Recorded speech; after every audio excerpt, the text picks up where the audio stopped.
வணக்கம். இன்றைக்கி நம்ம பார்க்க போகிற சமையல் என்னென்னு பார்த்திங்கன்னா, ஒரு அருமையான சூப் ரெசிபி தான் பார்க்க போகிறோம். இது தக்காளி சூப்பு இல்லைன்னா தக்காளி ரசம் எப்படி வேணாலும் வச்சுக்கலாம். மழை நேரத்துக்கு இந்த மாதிரி சூப்பு இல்லை ரசம் செஞ்சு சாப்பிட்டிங்கன்னா உடம்புக்கு ரொம்பவும் நல்லது. நல்ல எதிர்ப்பு சக்தியும் கிடைக்கும். ரொம்ப ஈஸியாகவும் இருக்கும். இது சூப்பாகவும் குடிக்கலாம். இல்லைன்னா சாதம் கொலைய வச்சு அந்த சூப்பு ஊற்றி நல்லா மசிச்சு பிசைஞ்சு சாப்பிட்டோம்னா அவ்வளோ அருமையாக இருக்கும். இதுக்கு சைடிஷ் பார்த்திங்கன்னா உருளைக்கிழங்கு வறுவல், ஏதாவது வறுவல் வச்சு சாப்பிட்டோம்னா அருமையாக இருக்கும். ஸோ வாங்க இந்த சூப் எப்படி செய்யலாங்கிறத பார்க்கலாம். ஒரு குக்கரில் பார்த்தீங்கன்னா 50 கிராம் அளவுக்கு துவரம் பருப்பு நல்லா கழுவிட்டு சேர்த்து வச்சுருக்கேன். இப்போ இதில் நல்ல ஒரு மீடியம் சைஸாக ஒரு 5 தக்காளி வந்து நல்லா சின்னதாக கட் பண்ணியிருக்கேன். அதை சேர்த்துக்கலாம். நல்லா பொடியாக கட் பண்ணதுனால பார்க்க பெருசாக தெரியுது, நிறையா இருக்கிற மாதிரி தெரியுது. மீடியம் சைஸாக ஒரு 5 தக்காளி இருக்கும். காரத்துக்கு தேவையான அளவு பச்சை மிளகா சேர்த்துக்கலாம். நல்லா 2 வெங்காயம் சேர்த்துக்கலாம். அந்த சின்னதாக தான் எடுத்திருக்கேன், அதனால் 2 எடுத்திருக்கேன். பெருசாக இருந்தால் 1 போதும். இப்போ இதில் தேவையான அளவுக்கு தண்ணி சேர்த்துக்கலாம். இது பார்த்திங்கன்னா ஒரு 3/4 லிட்டர் அளவுக்கு பிடிக்கும். ஒரு 6லேருந்து 7 டம்ளர் பிடிக்கும் தண்ணி சேர்த்துருக்கேன்.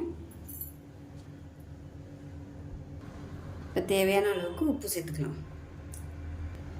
மஞ்சத்தூள் சேர்த்துக்கலாம். குக்கரை மூடி வச்சுட்டு நல்லா ஒரு 5லேருந்து 6 விசில் விட்டுட்டு ஸ்டீம் போனதுக்கப்புறம் பார்க்கலாம். இப்போ பார்த்திங்கன்னா நல்லா விசில் விட்டு ஸ்டீம்லாம் போயிடுச்சு. ஓப்பன் பண்ணோம்னா இந்த மாதிரி தான் இருக்கும். இதை வந்து நம்ம விஸ்கு வச்சு நல்லா மேஷ் பண்ணி விட்டுக்கலாம். இந்த மாதிரி விஸ்கு இல்லாட்டி மேஷர் வச்சு நல்லா அப்படியே மசிச்சு விட்டுக்கோங்க. இந்த பருப்பு தக்காளியெலாம் வந்து எதுவுமே இருக்கக்கூடாது. நல்லா கடைஞ்சி விட்டுட்டு தேவையான அளவுக்கு தண்ணி சேர்த்துக்கலாம். நான் வந்து ஒரு 5-6 பேர் சாப்பிட்ற அளவுக்கு தக்காளி சேர்த்துருக்கேன். இந்த அளவுக்கு எப்படியும் ஒரு 300லேருந்து ஒரு 400 கிராம் அளவுக்கு இருக்கும். 400 இருக்காது, 300 கிராம் அளவு தாராளமாக இருக்கும். ஒரு 1/4 கிலோ தக்காளி கரெக்டாக இருக்கும். சின்ன தக்காளியை தான் எடுத்துருந்தேன். இந்த எக்ஸ்ட்ரா அந்த தோலெல்லாம் கூட இருந்துச்சுன்னா எடுத்துருங்க.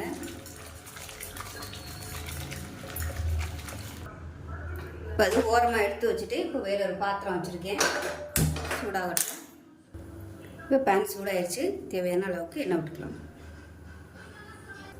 இப்போ எண்ணெய் நல்லா சூடாகிடுச்சு. பிரியாணி இலை சேர்த்துக்கலாம். ஒரு சின்ன துண்டு பட்டை, அன்னாச்சி பூ சேர்த்துக்கலாம்.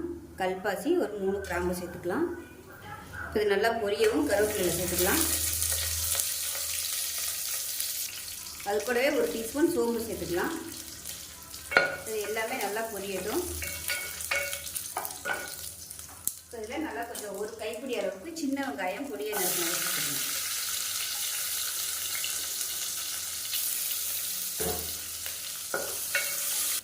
வெங்காயம் நல்லா வதங்கிடுச்சு. இதில் நல்லா ஒரு டீஸ்பூன் அளவுக்கு இஞ்சி பூண்டு பேஸ்ட் சேர்த்து வதக்கி விட்டுக்கலாம்.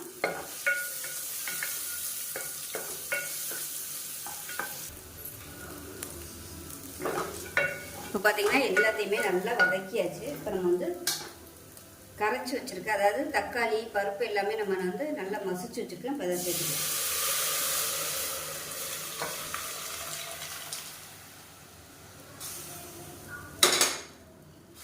இப்போ இது வந்து கெட்டியாக இருக்குது. இப்போ இதில் பார்த்திங்கன்னா ஒரு 5 டம்ளர் அளவுக்கு தண்ணி சேர்த்துக்கலாம். புளிப்பு டேஸ்ட்டை பார்த்துட்டு தண்ணி சேர்த்துக்கோங்க. நிறையா சேர்த்துற வேணாம். புளிப்பு எப்படி இருக்குங்கிறத பார்த்துட்டு தண்ணி வந்து தேவைப்பட்டால் நீங்கள் ஊற்றிக்கலாம். பார்த்திங்கன்னா மிளகு சீரகம் பொடிச்சதை சேர்த்துக்கலாம். அதில் 1 டேபிள் ஸ்பூன் சீரகம், 1/4 டேபிள் ஸ்பூன் மிளகு வந்து 2ஐயும் சேர்த்து மிக்சியில் போட்டு 1-2 அப்படியே தட்டி வச்சுருக்கேன். அதை சேர்த்துக்கலாம். நல்லா கலந்து விட்டுட்டு இதில் வந்து விருப்பப்பட்டால் நீங்கள் வந்து ஒரு 1/4 டீஸ்பூன் அளவுக்கு சோம்புத்தூள் சேர்த்துக்கோங்க. சோம்பு வாசனை பிடிக்கும்னா சேர்த்துக்கோங்க. சேர்த்திங்கன்னா நல்லா வாசனையாக இருக்கும் சூப்பு. மசாலாலாம் சேர்த்துக்கிறதுனால தாளிக்கையிலே பார்த்திங்கன்னா அவ்வளோ வாசனையாக இருக்கும். இந்த பட்டை கிராம்பு வாசனையோட. இதில் உப்பு கம்மியாக இருக்குது, உப்பு சேர்த்துக்கலாம். பார்த்திங்கன்னா நல்லா அப்படியே நுர வர அளவுக்கு நல்லா கொதிச்சிருச்சு. அமர்த்திடலாம். அமர்த்திட்டு கொத்தமல்லியில் சேர்த்துக்கலாம். இப்போ லாஸ்ட்டாக இன்னும் ஒன்று வந்து சேர்க்கணும். இப்போ பார்த்திங்கன்னா இந்த சைஸுக்கு வந்து புளி, அதாவது சுண்டக்காய் சைஸுக்கு புளி வந்து இதுக்குள்ளே போட்டுட்டு அப்படியே கலந்து விட்டுட்டு மூடி வச்சிடலாம். ஏன்னா நம்ம வந்து வெறும் தக்காளி மட்டும்தான் சேர்த்துருக்கோம். அந்த புளி வந்து கொஞ்சமாக சேர்த்திங்கன்னா தான் உங்களுக்கு டேஸ்ட் வந்து நல்லாயிருக்கும். அதுக்காக தான் அது வந்து கடைசியாக போட்டிங்கன்னா போதும். மூடி வச்சிடலாம். நம்ம எப்போ சர்வ் பண்ணுறோமோ அப்போதைக்கு எடுத்துக்கலாம். அது வரைக்கும் மூடியே இருக்கட்டும். அப்போ தான் அந்த ஃப்ளேவர் வந்து வெளியே போகாமல் இருக்கும். இப்போ சூப்பு மூடி வச்சு நல்லா ஒரு 2-3 நிமிஷம் ஆயிடுச்சு. இப்போ நம்ம வந்து இது சாதத்துக்கும் ஊற்றி சாப்பிட்லாம், குடிக்கிறதுக்கும் நல்லாயிருக்கும். அப்படி நீங்கள் குடிக்கிறதா இருந்துச்சுன்னா நல்லா வடிகட்டி வச்சு நல்லா இருத்துட்டு சாப்பிடுங்க, சூப்பராக இருக்கும். சாதத்தை வந்து நல்லா குழைய வச்சு இந்த சூப்பு ஊற்றி, அதாவது இது வந்து சூப்புன்னு சொல்லுவாங்க, ரசமும் சொல்லலாம், இது ஊற்றி பிசைஞ்சு சாப்பிட்டிங்கன்னா அவ்வளோ சூப்பராக இருக்கும்.